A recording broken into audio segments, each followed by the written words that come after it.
click on each one, and there's a variety of K-8 resources and whatnot, but what might be really useful for you guys, for others in this class, is if you click on this career cluster map, it'll bring up all of the ONET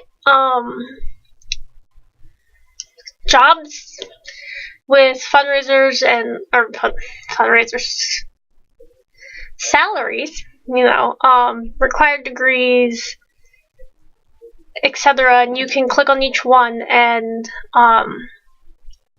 it'll give you an idea of like the things people in that job do, the skills they need, and then projections for how that's growing around the state of Virginia, because we are a Virginia-based group.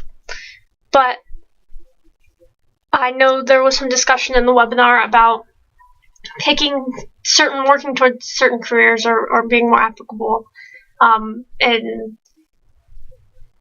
kind of stretching their learner profile towards a certain career to be more real life appropriate. And so you're welcome to use our site. It's all completely free to use, and it might be a nice jumping off point for people, just to start thinking about different things that different jobs do. I mean, we have so many careers in our career search based on ONET. So I just want to share that with you first. Now moving on,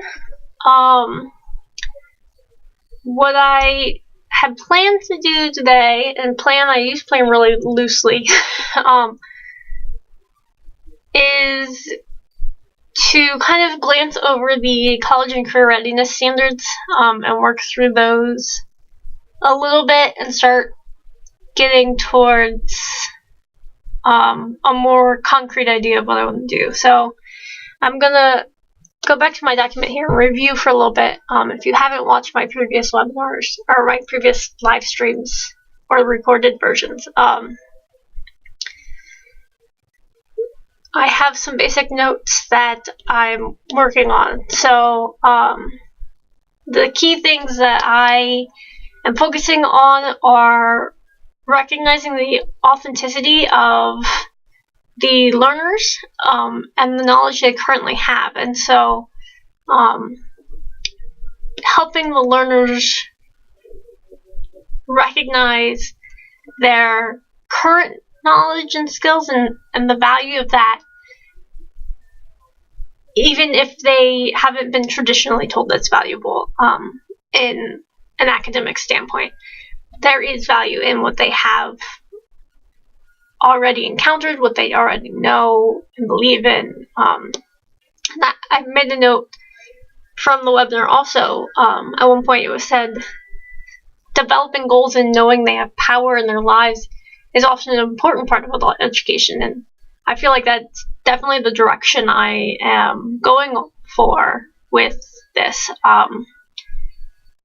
I'm not necessarily working super content specific, but more of a recognize where you already are and how you can apply that knowledge or recognize that knowledge in an academic standpoint, and make those connections back. So I'm going to look over the career and college readiness standards for English, language arts and literacy, because I suck at math. So I'm not even going to touch that right now, and kind of get an idea of maybe some of the key stems that are desired for this college and career readiness standards, to start relating those back and feeding back into a goal for the lesson. So I still don't have a clear goal. It's still fuzzy and in the making, and I still don't have any objectives written up or anything like that. Still slowly working my way towards that and getting an idea of what needs specifically am I tackling? Because this is the service project, and not actual coursework, so I'm kind of going loosely off of the guidelines. I'm not picking a specific model or what do they call them? Persona to create instruction for, and because it's going to be OpenABE, open resource, educational resource, and no, don't do that. Sorry, cat. And that's mine. Thank you. And the modifiable and generalizable in a lot of contexts. See, cat. Yeah. Thanks, Vicky. That was Icarus. Because it can be easily modifiable, I want it to be somewhat general in that it can be applied to multiple situations and contents and contexts, and used in a variety of ways. Kind of lost my train of thought there, so I'm just going to go back to these career and college readiness standards. Alright, so let's see, what do we have here?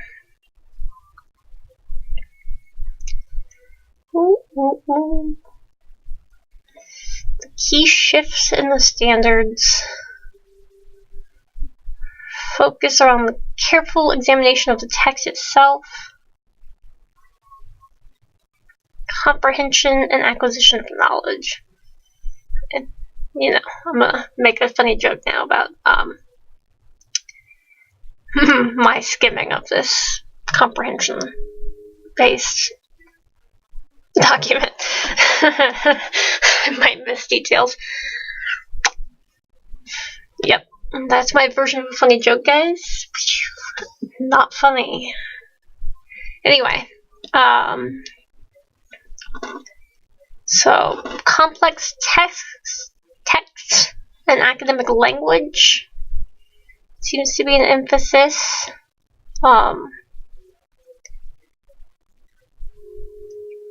Reading comprehension, related to a focus on frequently encountered academic vocabulary, language common to complex text across disciplines of literature, science, history, and the arts.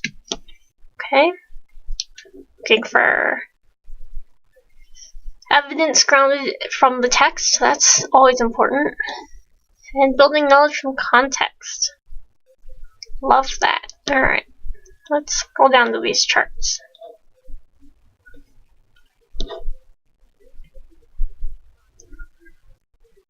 Alright, so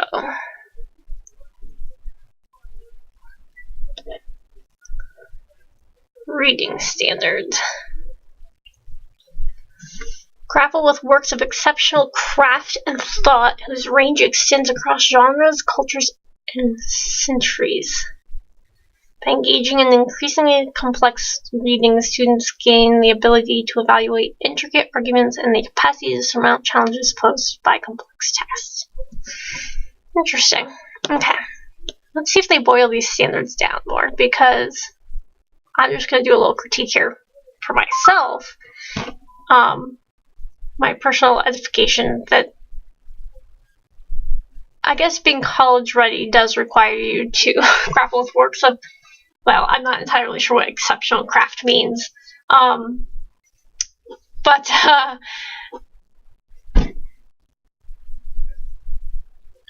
this doesn't necessarily feel applicable to being necessarily college and career ready. So I wonder, hopefully the actual standards are more specific. Let's see. Read closely. Anchor 1. Read closely to determine what the text says explicitly and to make logical inferences from it. Citing textual evidence.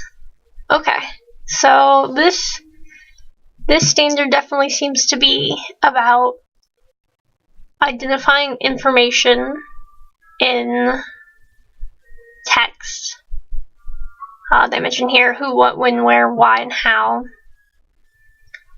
and making extrapolations from that. So how it could be applied in different situations.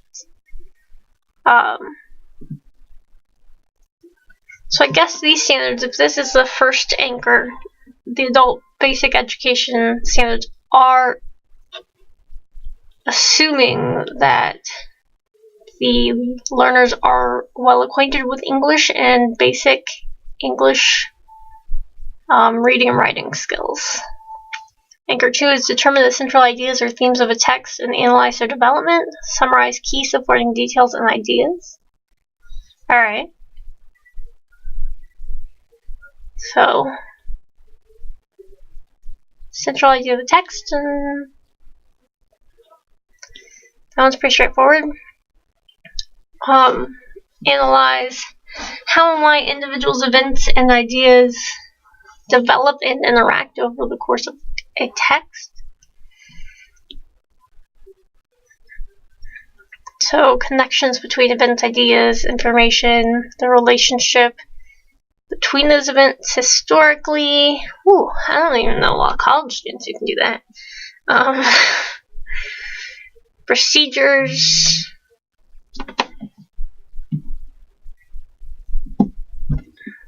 How the text makes connections and distinctions between individuals, ideas, and events. Sequencing, okay.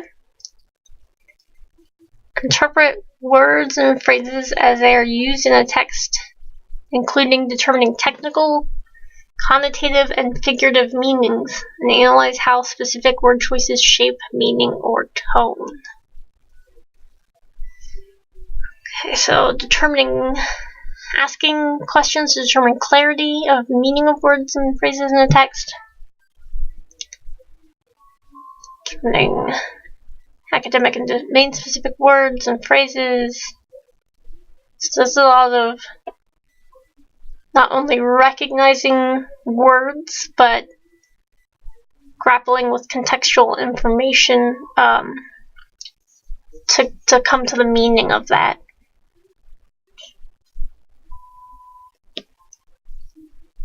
Analyze the structure of text, including how specific sentences and paragraphs and larger portions of text, sections, chapters, scenes, or stanza relate to each other and the whole. Assess how point of view or purpose changes the context and style of a text. I'm reading these for the first time. I really try and do all my work for this project live. Besides, I'm not obviously going to live stream me watching a webinar. That would be incredibly boring. I'm not going to do that, and I'll open up documents and stuff as prep, but I just really try not to engage too much with them, besides jotting down a few ideas here or there as they come to me in the off moments, unless I'm live, just to really try and capture this process. So, my first impression is reading these. These do not seem like basic educational anchors. I'd be happy if more people could do these, but these don't seem very basic. Integrate and evaluate context presented in diverse media and formats, including visually, quantitatively, as well as in words. Alright, that one's not bad. Delineate and evaluate the argument and specific claims in a text, including the validity and of the reasoning, as well as the relevance and sufficiency of the evidence. Wish more people could do that.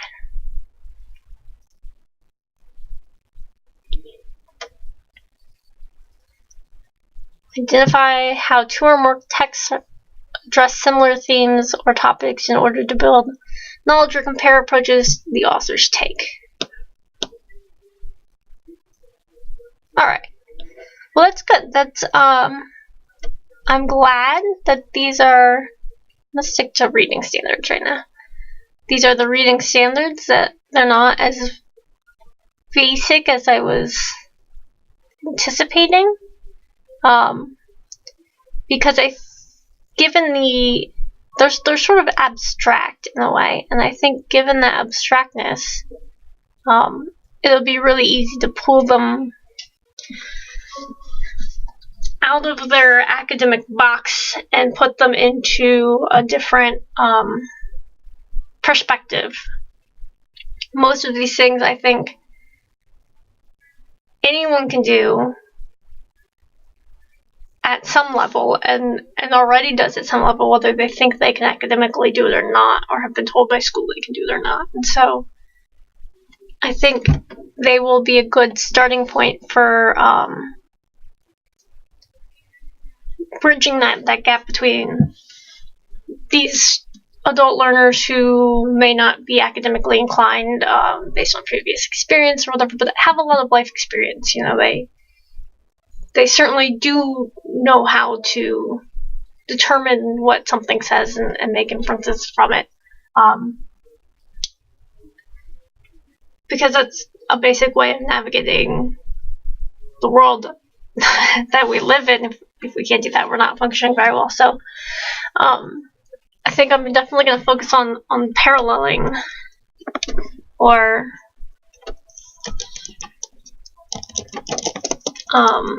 making more explicit and concrete. Sorry, I can't type and write at the same time. My brain's not that quick today. The standards, as may be experienced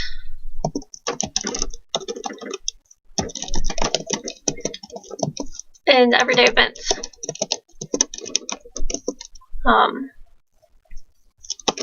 So, making judgments and value calls,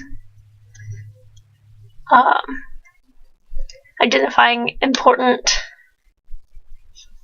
details,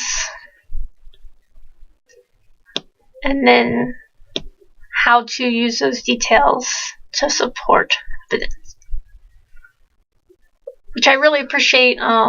Personal epistemology is a really big area of interest for me. It's what I want to work on my dissertation for and more after. And so personal epistemology is one's own views of knowledge and knowing, and I think this is a good place to kind of play with that, because these are learners who didn't fit the traditional schooling system for some reason or another. And I find the traditional schooling system to put you in a very limited epistemological stance. So there is a truth. The teacher's right. There is an authority. You're wrong. Instead of moving towards that higher epistemological, it depends on the context. Truth is relative, depending on what the evidence is stating, what works, and those kind of things. And so I think because these are adults who have the life experiences to be able to see that things happen in different contexts, that environment matters, role matters, things like that, and because they don't work well in that authority of just memorize these facts,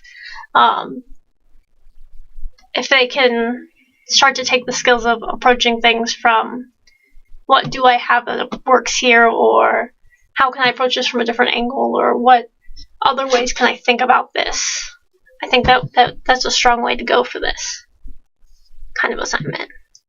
Which again, it's definitely still fuzzy and bit of a mess, not any sort of concrete objective or goal even for the lesson yet.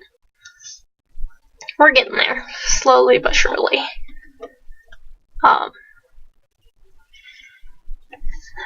It will be trickier thinking on it. The objectives are going to have to be far more constructivist than anything else,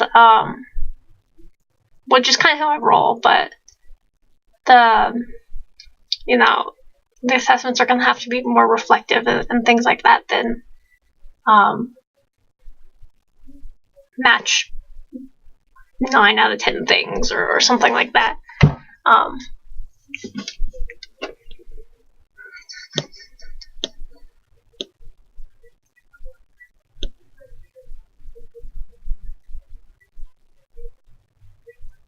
And I want to keep the objectives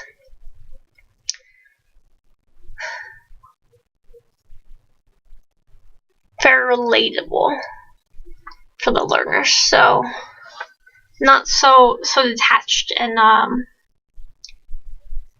academic speak as, like, say, these anchors are, while still utilizing, you know, my verbs and staying within measurable objectives instead of things like understand. So that will be a focus moving forward.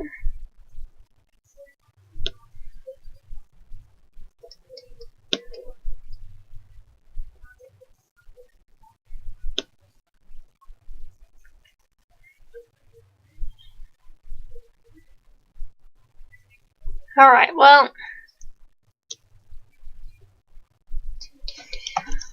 let's see. We're gonna go with English. I'm gonna strike this out. I'm gonna go with English. We're gonna have recognizing as a verb. And I might move these up in level or down in level of complexity later. Recognizing is what's most explicitly coming to mind right now. Recognizing, identifying,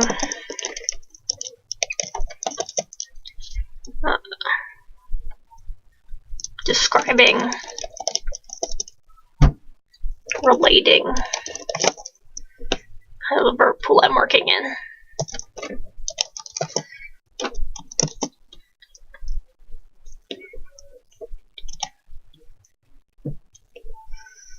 So let's see. Let me go back to this.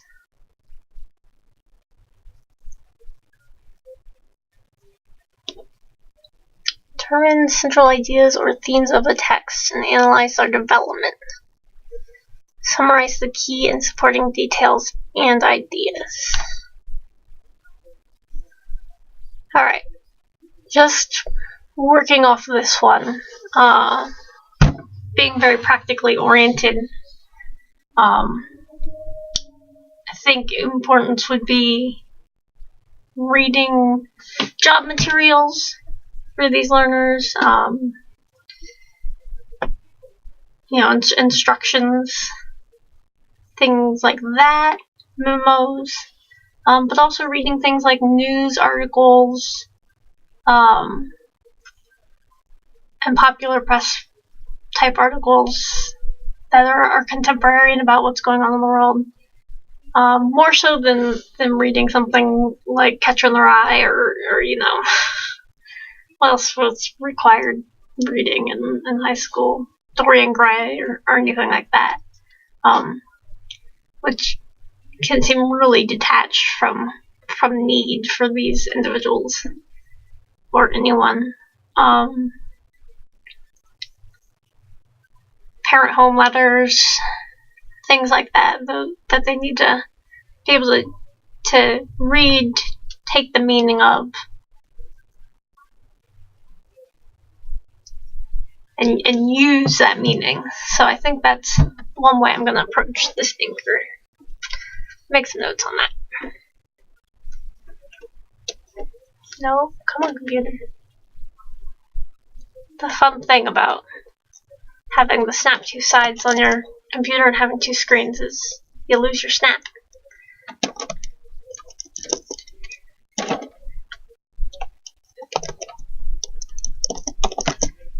And so far, I guess I have made it seem that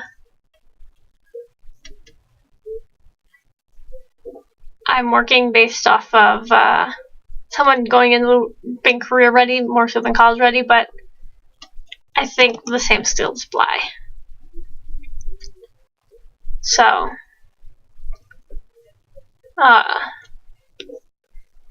hey Jason, song lyrics, that's a good one.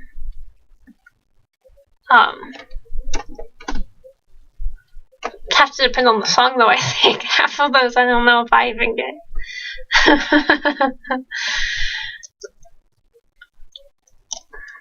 So,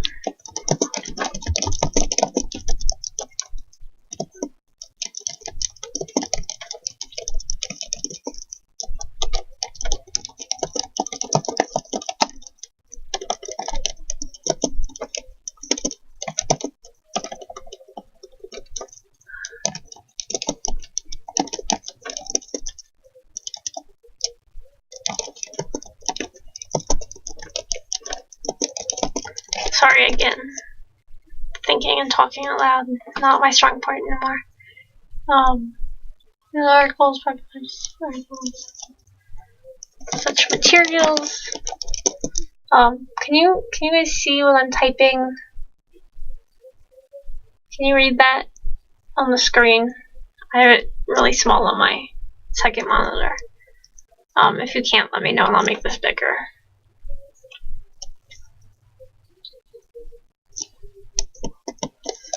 And action items. Choose details to support the importance.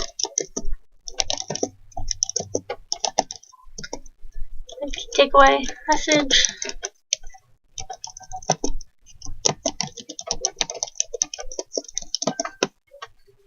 Ooh, and typing. Not my strong point today. Important. And determine action items to move forward.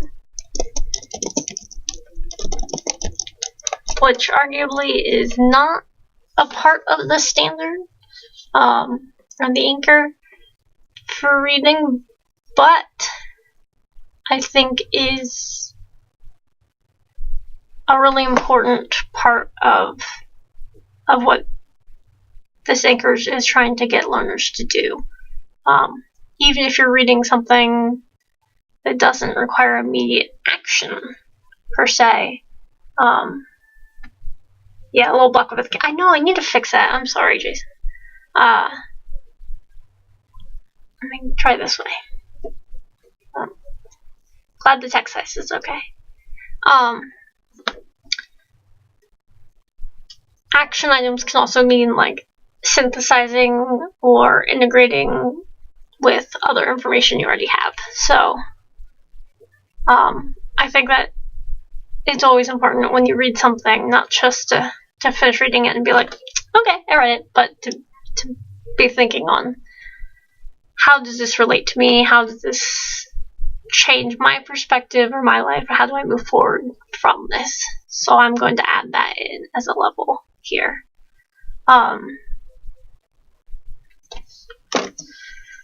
For what I want to work on. Okay, I forgot R.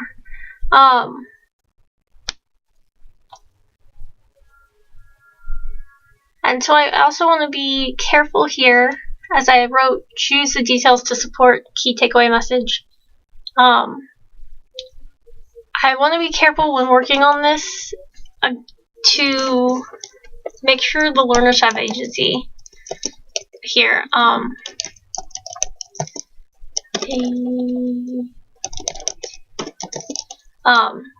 I don't want there to be a right and wrong.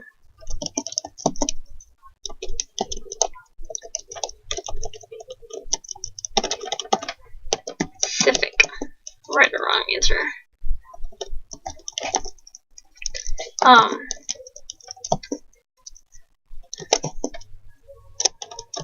Because I feel like these learners in traditional K through 12 education have been told, no, you didn't interpret that right, or no, this isn't what it means. When a lot of that is very much up for interpretation. Obviously, in having a memo or an instruction list from your boss, yeah, you have less negotiation room to be making inferences, but take the example of a news article. What I take away as a key message and takeaway is it could be very different, very different from, say, Jason or anybody else. And I think we need to appreciate and recognize that our experiences are going to shape how we interpret these things. And I definitely don't want to be telling these learners specifically, no, you missed it, you didn't get it. I want to hear from them the rationale.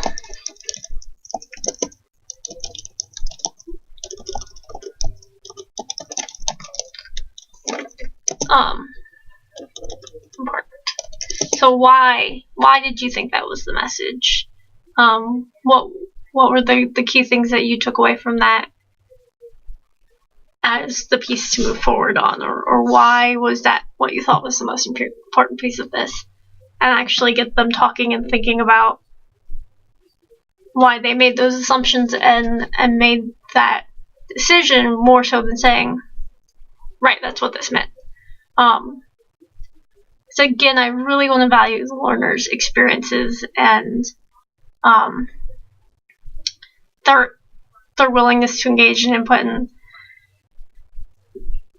I don't want them at all to feel like what they're doing is right or wrong necessarily, that they don't have a place in academia or in their future goals or wherever. They do have the power to control their future, to a degree anyway, says the chronically ill girl. But that they can have an impact on their lives, and so how they're interpreting this is powerful, and I really want that to come across.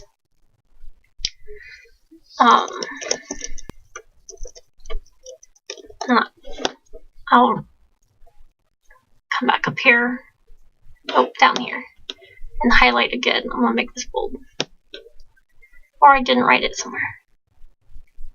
Oh, yeah, right there, right where I was. Make agency a little bigger. So I think that's a key thing I want to focus on throughout this entire project, is the agency of these adults who are not only have some agency in what they're learning, but in their lives in general. So that might be a key takeaway or key part of my goal moving forward.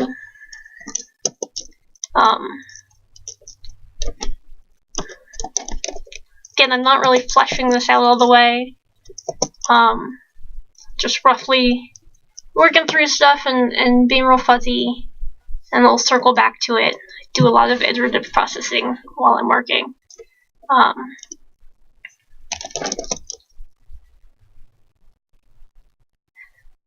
Like, I just forgot what I said, so I know it was something about agency, and I'm going to rewatch this video later, and I had a good phrase that I liked, so I'm gonna probably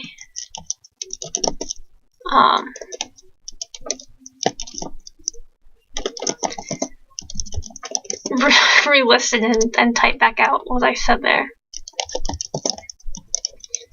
So that agency in education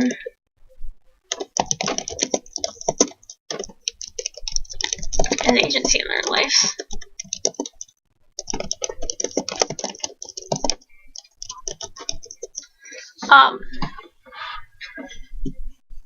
Obviously that as written is not a goal. It'll just something I want to incorporate into the eventual goal, is some focus on agency and how important that is for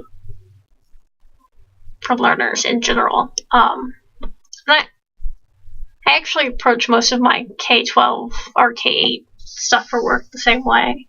We're doing the Virginia Science Festival this weekend, 9 to 3 tomorrow. I will be hanging out with hundreds of kids, and our event is Let's Be Scientists, because we're career and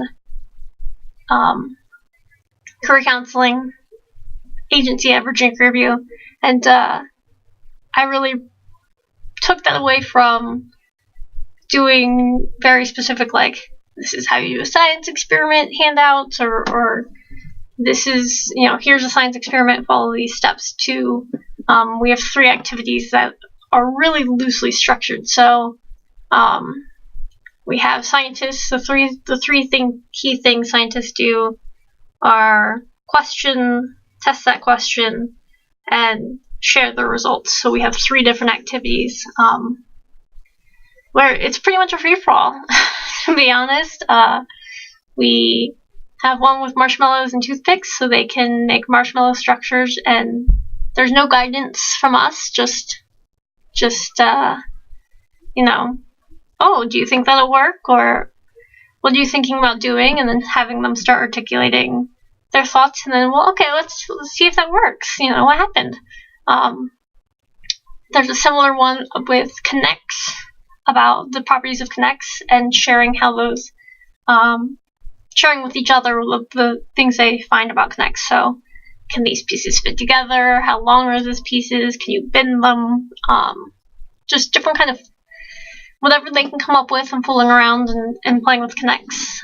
We've done this event one before, and it ended up being a handful of boys making Iron Man fists, but there's good in that too, so as long as we keep talking through it. And the final one is kind of like a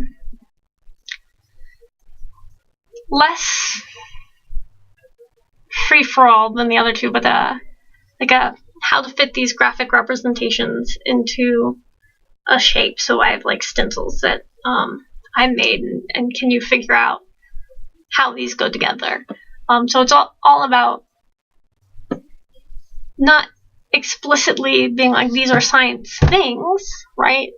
You don't necessarily explicitly think of marshmallows and toothpicks as being science.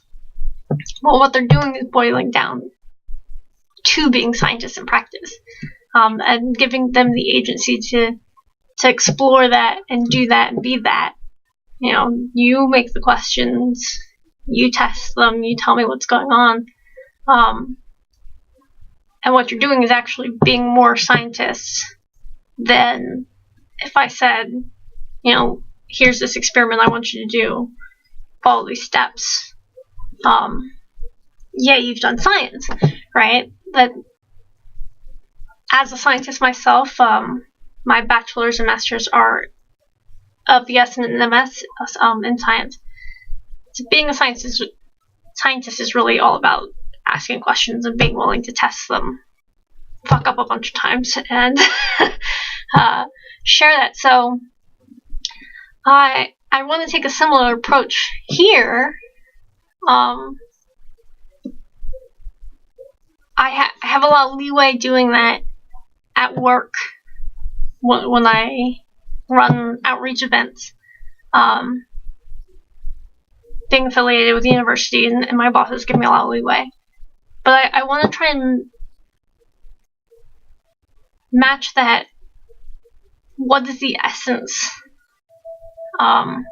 approach to content, right? Like, okay, here's literature and you can read it, but what is the value of that as someone who's going to go into a career? As I was saying earlier, how, when you pick the meaning and can you articulate why you pick that as the most important thing, and what you're going to do with that moving forward is far more valuable, I think, than just saying this is what the piece means. And having someone agree with you, yeah, that's what that means,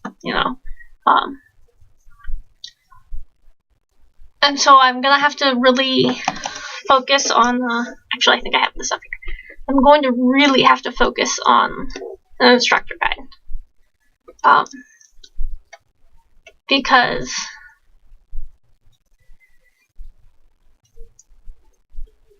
it's going to be really important that wherever these resources are used, and the instructor doesn't try to force their own, this is right or this is wrong, or an agreement on them. I really am going to need, I'm going to try and make this as standalone as possible for learners, so that they can have all these resources.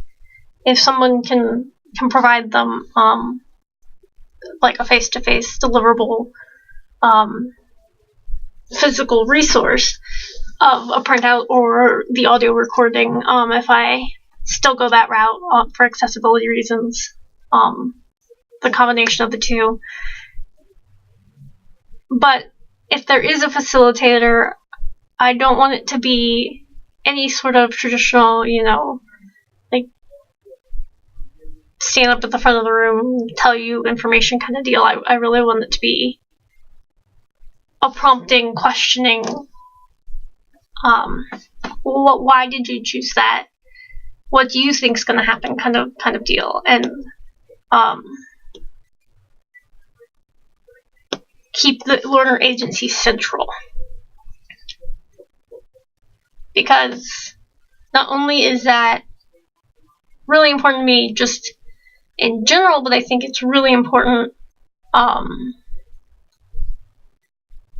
for these learners specifically to know they have agency, and how that agency, that they can use their agency in their lives to make these steps. So I feel like I'm just starting to repeat myself. I'm kind of on a roll, but I'm kind of forgetting what I'm saying. So I think I'm gonna call it soon. Anything else? See, there's 2 people watching, so Jason and whoever else is watching. Anything specifically you want me to talk about, or think I've said that I should address more before I cut out this time? And again, there's always YouTube. When I put on YouTube, I would love to have any comments if people have thought about things later. As Jason kind of said in the webinar, we're doing this. We're both new instructional designers. Technically, I'm still a doc student. I don't have any official background besides what I do for my assistantship and what I've learned in classes. And so feedback would be great. And then I also think communication and just working through ideas with multiple people is really important, which feeds back to my instructor guide importance in this. So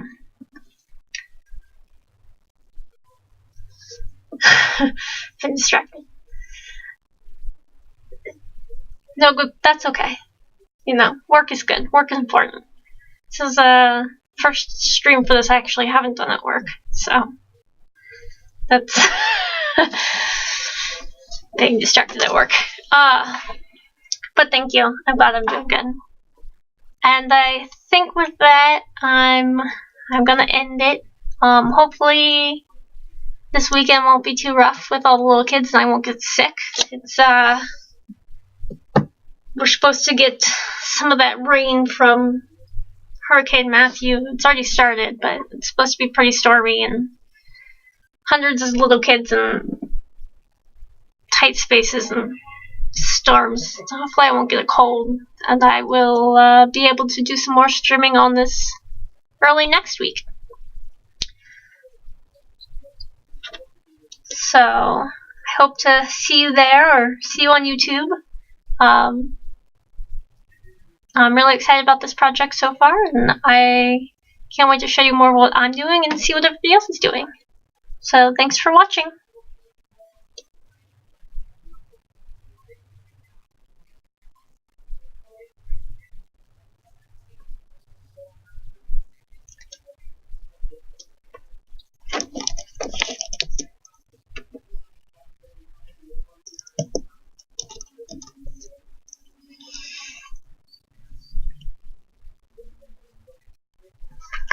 Computer, you're going painfully slow.